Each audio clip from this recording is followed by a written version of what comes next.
Les obsèques de Gérard Leclerc se sont déroulées, comme annoncé il y a 2 jours par sa famille, dans la Vienne. Nombreux sont ceux à avoir fait le déplacement pour rendre un dernier hommage au journaliste décédé brutalement le 15 août dernier à 71 ans, après que l'avion de tourisme qu'il pilotait s'est crashé.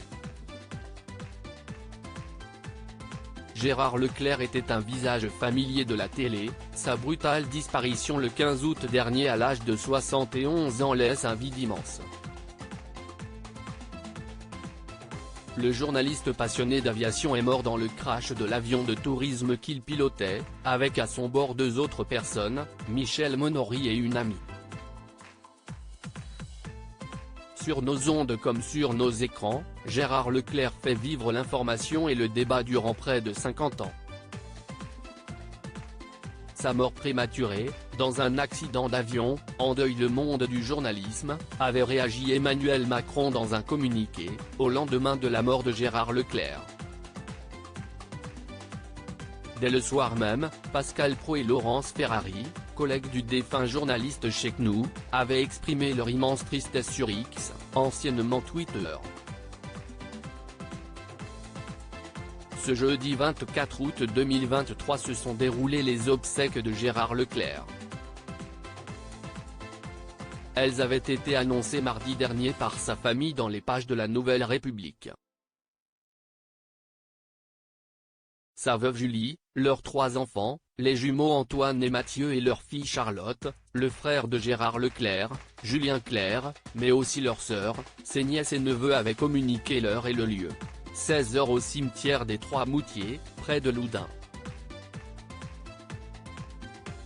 Gérard Leclerc vivait dans cette commune de la Vienne avec son épouse, ville dont son père avait longtemps été le maire et où il avait lui-même siégé au conseil municipal.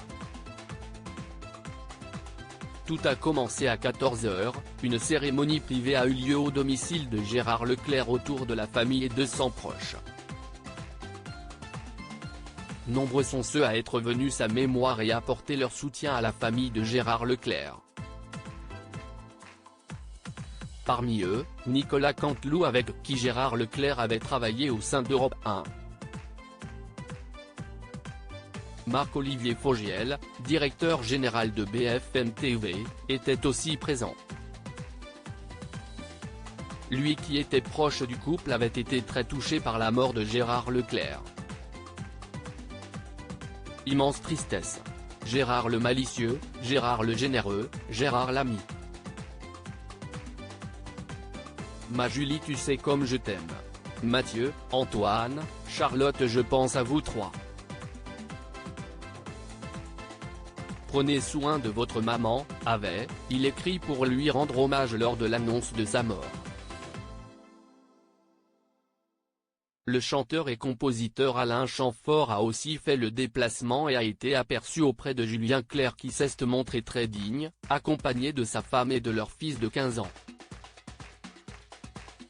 Virginie Coupéry-Eiffel, célèbre cavalière, ex-femme de Julien Clerc et maman de leurs enfants Vanille, qui a fait le déplacement aux obsèques, et Barnabé était aussi présente et est apparue très touchée. La Nouvelle République précise que beaucoup de gerbes ont été déposées comme celle signée de la part d'Europe 1 ou encore une autre au nom de Gérard Larcher, le président du Sénat ou Rima Abdul Malak, la ministre de la Culture. Une longue et grande carrière à la télévision. Gérard Leclerc était sur CNews depuis sa création en 2017. Auparavant, il avait été l'un des visages célèbres du service public. D'abord sur Antenne 2, devenu France 2, où il avait été chef du service économique, rédacteur en chef de Télématin ou encore directeur adjoint de la rédaction.